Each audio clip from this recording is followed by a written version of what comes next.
It started with a glance. Just a glance. One of those lingering looks that lasts a half second too long. Just enough to make you question whether you imagined it. I remember the way his eyes shifted away, like he was afraid I saw too much. Or maybe like he saw too much.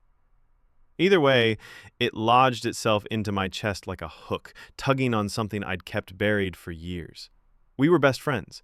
That's what we told ourselves, and what we told everyone else. Just friends. Just two guys who spent too much time together, who knew each other's coffee orders and middle names and which songs made the other cry. Just friends who went on late-night drives with no destination, who fell asleep on each other's couches, who got defensive when people asked if we were a thing. Because we weren't. We couldn't be. At least, not back then.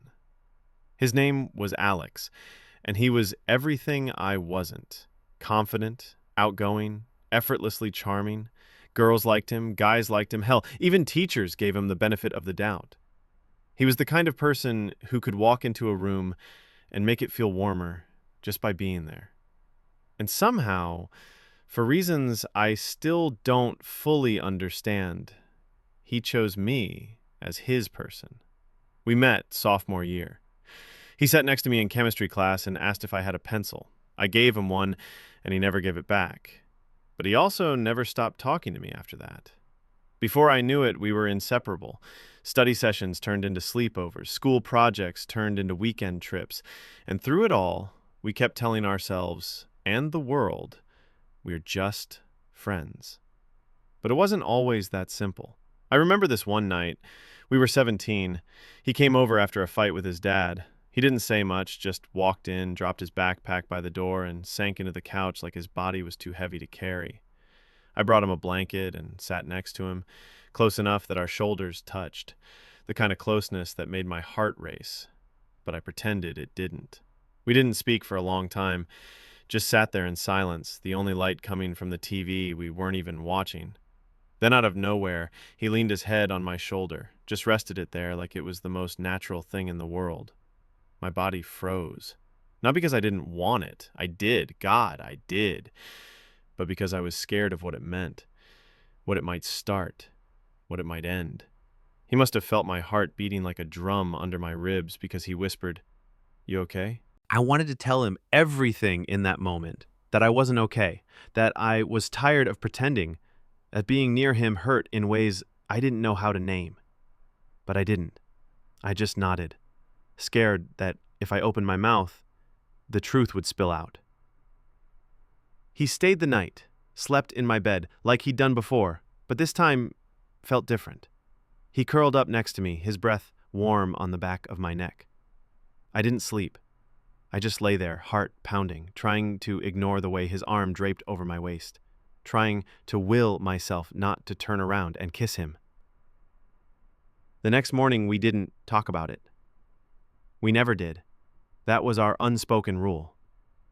Whatever this was, whatever we felt, it wasn't allowed to live outside the spaces where no one else could see.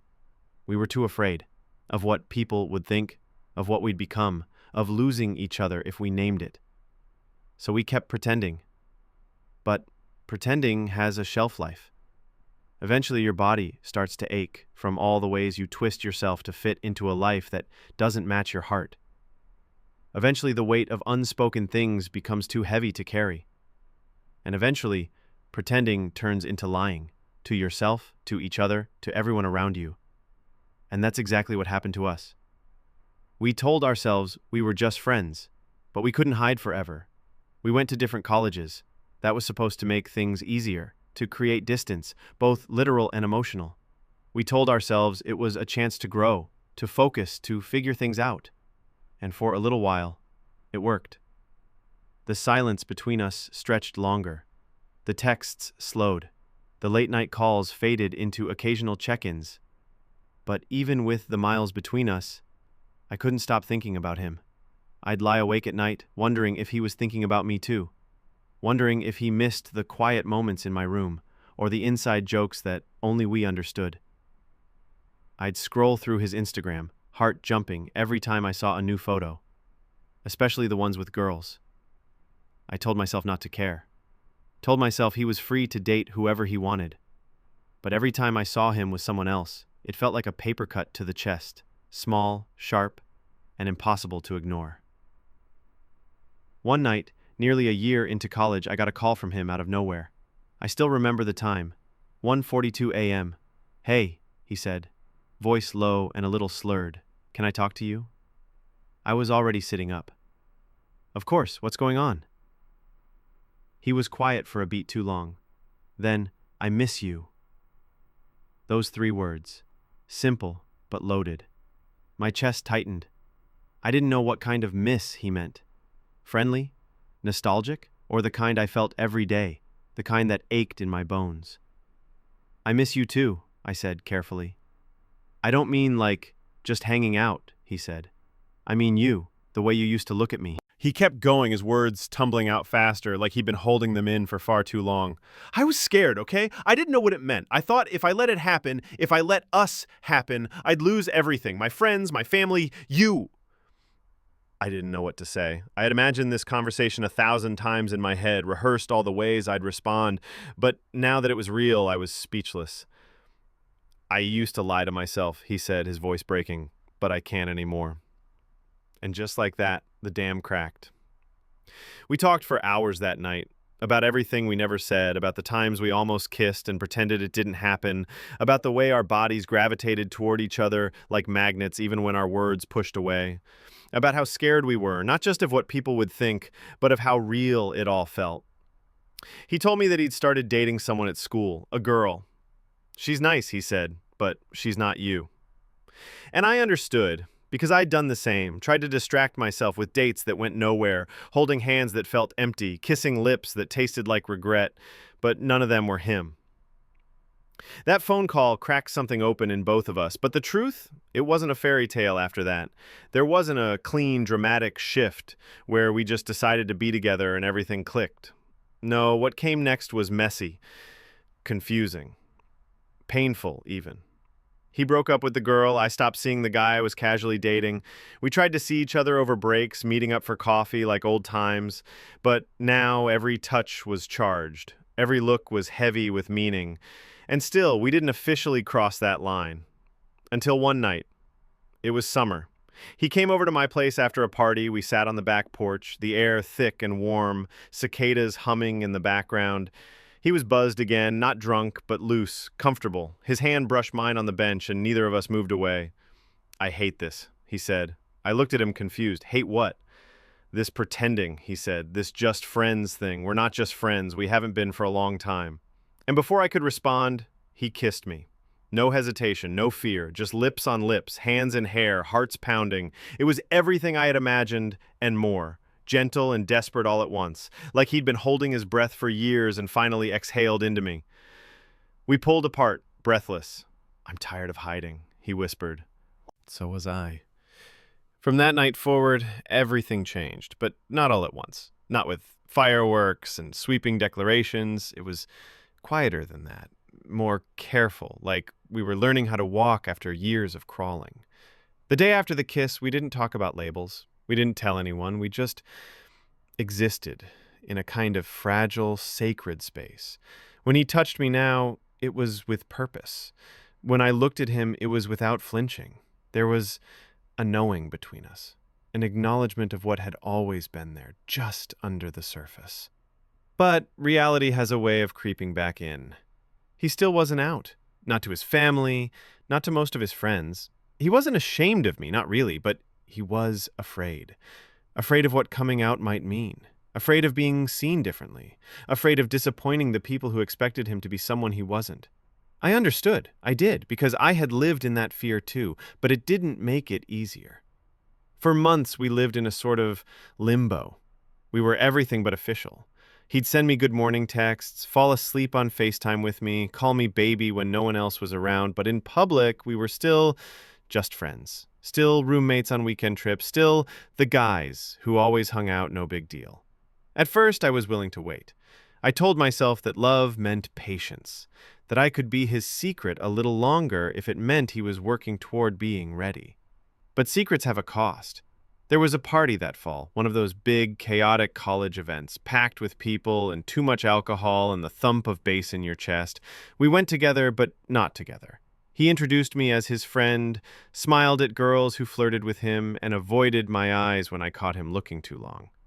I found him outside later, leaning against a wall with a red Solo cup in his hand. His face lit up when he saw me, but I wasn't smiling. "You know," I said quietly, "you don't have to pretend when it's just us." He sighed, setting the cup down. "I know." "Do you?" I asked. "Because I feel like I'm back in high school again, watching you from the sidelines, wishing I could just be yours." He looked at me then, really looked at me, and I saw the war inside him, the pull between love and fear, between comfort and courage. "I'm scared," he admitted. "What if it changes everything? What if people don't accept it? What if I lose them?" I stepped closer, my voice barely a whisper. "But what if you lose me?" That night he didn't give me answers, but he didn't let me walk away either. He held my hand just for a moment, in the shadows where no one could see, and that told me he still wanted to try. The next few weeks were filled with hard conversations. Tears, fights, apologies, but also growth. He started opening up to people, one by one. First his sister, who cried and told him she loved him no matter what. Then a few close friends. Eventually, even his mom. That was the hardest one. But even she, after some silence and confusion, said, "I just want you to be happy." It was slow, it was messy, but it was progress. And then came the first time he reached for my hand in public. We were at a bookstore of all places. Some quiet little corner shop with too many shelves and not enough light. I was flipping through a book when he walked up behind me, gently took my hand, and laced his fingers with mine. Just like that. No words, no fanfare.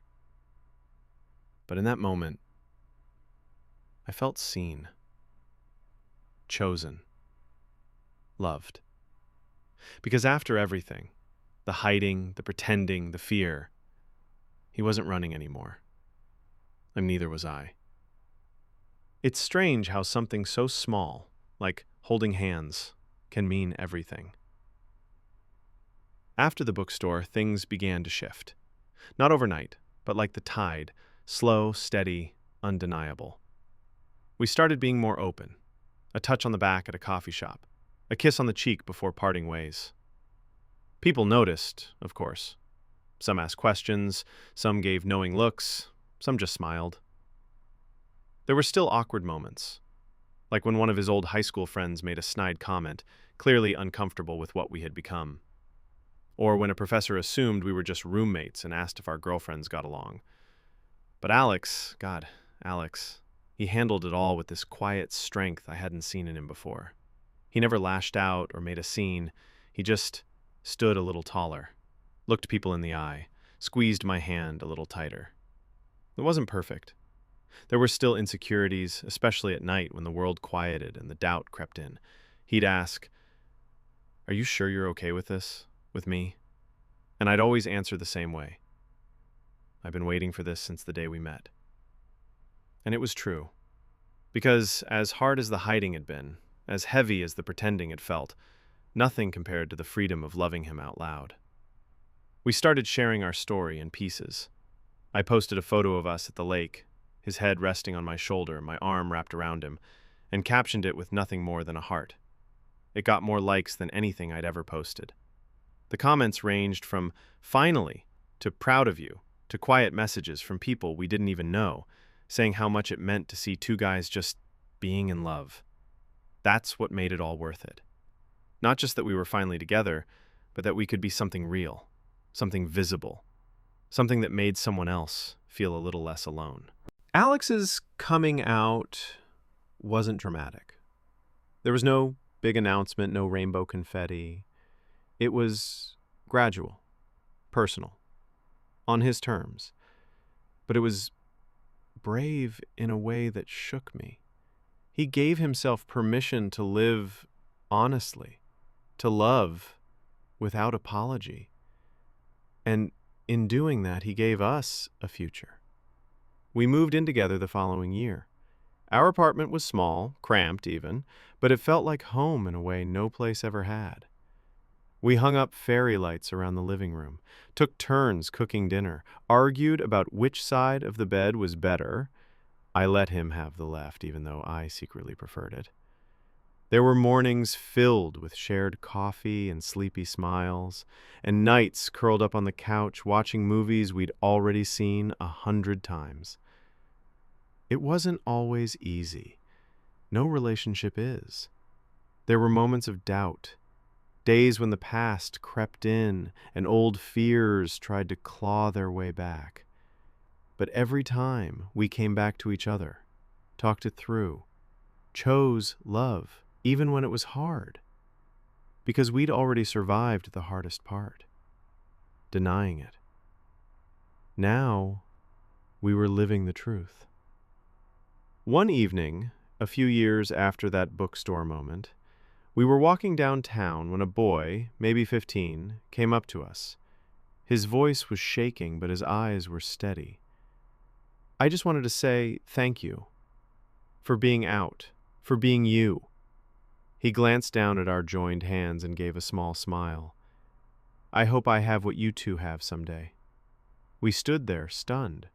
Alex smiled and said, "You will. You deserve it." And in that moment, I realized something. This love, our love, was bigger than just the two of us. It was something that echoed, that gave people hope, that showed someone somewhere that hiding wasn't the only option, that there was life and love on the other side of fear. So no, we weren't just friends. We never were. And once we stopped pretending, once we let the truth breathe, we found something more beautiful than either of us had dared to imagine. Each other. For real. Forever.